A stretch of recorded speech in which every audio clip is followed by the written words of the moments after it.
Good day and welcome to another edition of your favorite program, The Conversation, coming to you from TV 360 here in Lagos, Nigeria. My name is Nelson Ekudumi and I have here with me on the conversation Comrade Ajayi Popola, popularly called African Pope. Pope, you are welcome to the program today. You are welcome. Yeah, thank you for being with us today on the program. Yes, we are going to converse on a wide range of issues, and we're starting with the countdown to the 1-year anniversary of the President Bola Ahmed Tinubu administration. Come 29th of May, the government of President Bola Ahmed Tinubu will be 1 year in office. And it calls for stock taking. How far have we gone? Because this is a 4-year course. And it is expected that at the end of every year, we'll do an assessment of how the government has performed, even though we recognize that there are various sectors of the economy that the government has to address. Economy, job creation, security, agriculture, ICT, health, education, and what have you. And all through last week and upper week, the ministers have been giving their scorecard. There has been a ministerial press briefing. And just some days ago, President Bola Ahmed Tinubu was in Lagos to kickstart to commission the Lagos-Calabar Coastal Highway. And Mr. President boasted that that highway is his bragging right. That just like he reclaimed the Atlantic Ocean, Babish, from the sea incursion, that if not for President Bola Ahmed Tinubu then as governor, who midwife the process that resulted in the reclamation and even the betting of a new Atlantic city. Yeah. And that has, shown clearly that he's a man, with vision. So just some days ago, he commissioned the Lagos Calabar Highway, and he said this is background right. Yeah, we give it to him because we know he has done it before. Bola Tinubu, 1 year after. Well, to me, it's a mixed bag. Absolutely. It's a mixed bag of goods and bad things. Of course, in terms of policy, then reforms, then we see a lot of movements taking place. And of course, with CBN, the agri sector, like you rightly said, but even more importantly, in terms of revenue generation, the IGR has shot up. In fact, the Ministry of Solid Minerals, Mr. Dele Alake, said they overshot their expected revenue. We can see that for example, I'm taking that ministry as a case study.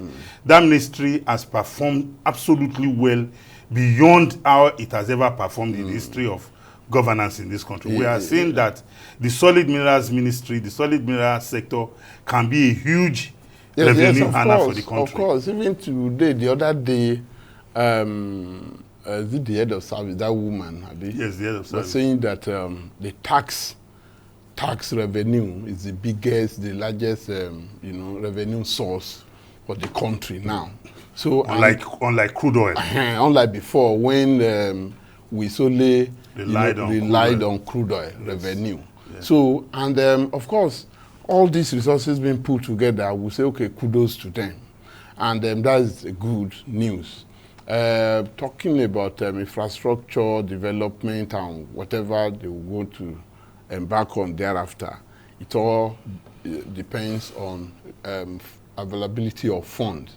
And since there is a serious attempt to show up the revenue base of the country, it may, at the end of the day,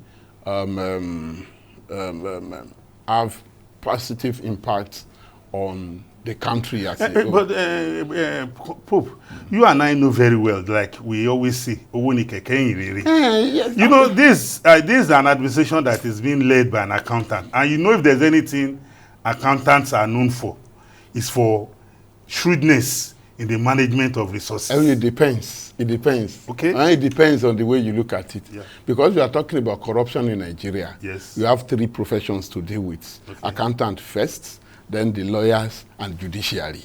So, and, no, Well, it's debatable. It's No, it's debatable. not a question It's of, debatable. it's not a debate. The bank is there, Yes. the accountant and the economists are there Yes. keeping your money, Yes. and the accountants are there to tell the politician how to move the money, where to place it, and what have you. I don't And the agree. lawyers are there to defend them in court. No, So no, let us digress Okay, anyway. let's leave that for another, another day. and we'll leave that for another day. Yeah. So, well, money is everything. In fact, even the Bible says money answereth everything. So there's nothing we can do. No matter how beautiful your policies Ideas are, no matter how beautiful your ideas are, visions, so you need money to see it through. Yeah, to push it through. So it's good. And of course, it's a mixed bag. We have the removal of subsidy Yes. has led to a situation where we have more distributable revenue. Yes. That the to states, the tiers of government. to the 3 tiers of government. Yeah. That today the states and local governments Are getting getting fold what they used to of get what before. they used to get before. Yeah. But you know, the flip side of it is that what are they doing with the money? Is it just more money for the boys to be changed to dollar and for their own For their own personal is it more so the issue is that what are they doing with the money? Yes. So we have more revenue today, Yeah. the local government and the state. The state, yeah. But unfortunately, people are looking at just Only the federal. yes. Just the federal. Yes. Nobody is questioning the governors, what they are doing with their money. Even our local governments. No, they are even the worst. In fact, I would say that they're the worst because many of them should be in jail because you hardly see what they do with public funds, whether the allocation or their IGR. So just little the state governors too. So of course a mixed bag, but of course the removal of fuel subsidy, the same removal of subsidy that has shore up the revenue of the local government and the state, even the federal government itself, has had a negative impact on the livelihood of the people. The truth must be told, that's hunger, starvation in the country today. Well, of course, globally we know that there's economic downturn, but what we are not seeing 1 year after, yes, you have beautiful policies being driven. What we are not seeing now, what is the end game? When the subsidy was removed, for instance, and then with the promises of NNPC, we are taught that in 3 months, in 6 months' time, Port Harcourt refinery will start working, then Warri. Then, of course, we have Dangote, the private refinery there. Then we have other modular refineries that have since been completed.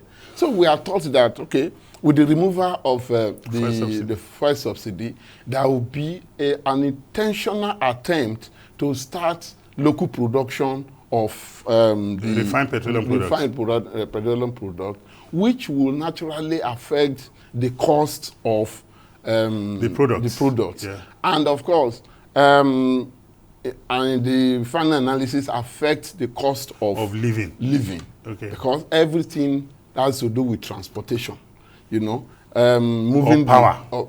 Power. Yeah. Because many industries are are divesting, like Zitotu, there are some of them. Then even small SMEs, small scale, they are going through a lot, want to power their facilities and their production processes. Then the instability of our currency too. Yeah. And I know that the CBN governor is fighting tooth and nail to stabilize the naira. But again, Nigeria, I don't know whether it is the government that will be blamed or even Nigerians, our attitude to government and because it seems people are only interested in themselves. So they don't mind scuttling the economy just to but get Pope, their you know, own. that's the essence of government, because man is naturally a selfish being. Yeah, yes, of course. Man is naturally a selfish being. So it behoves on government to put in place measures that will make everybody accountable and responsible. Yeah, responsible. And that is why we have laws. If you go against the law, this is what you get. And talking about the value of the naira, I can tell you one thing for free. What the central bank has done in the past couple of months is to address those artificial factors that has been driving up the naira. Now the real factors that will determine the naira is what we need to confront. And what is it? It is by ensuring that we become a productive economy, when government puts in place measures for ease of doing business. We have regular power supply. We have soft loans, grants for businesses to thrive. You know, I think these are the things that will drive the economy. You talked about the SMEs.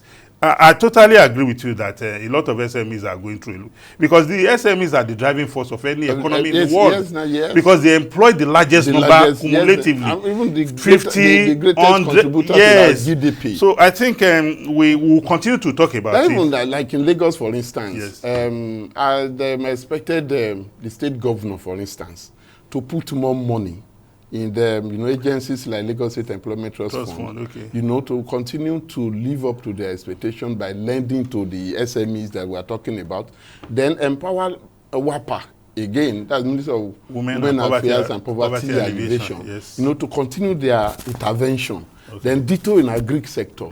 So we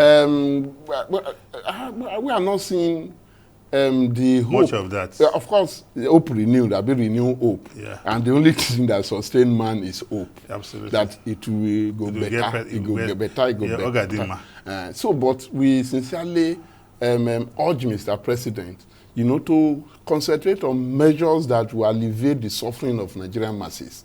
But I think in appealing to Mr. President or in admonishing Mr. President, I hope you are not leaving out the other tiers of government who also have a constitutional role to play. We've talked about that. Yeah. That the local government, most of them are not responsible. Then the state governors too. It's like more money for the boys, because we are not seeing a lot of things happening. Well, we just hope that. That's why I said in Lagos, for instance, we have agencies of government that have been, that were set up to deal with and not distributing rice to people. Well, we will leave it at that, but we can be rest assured that this is not the end of the conversation. We'll continue to talk about it, because societies that have made progress are societies in which people have advocated their ideas, and that is the only thing that can move a society forward. Well, ladies and gentlemen, we'll go on a short break. We'll be right back. Please continue to watch the conversation coming to you from TV 360. We'll be right back.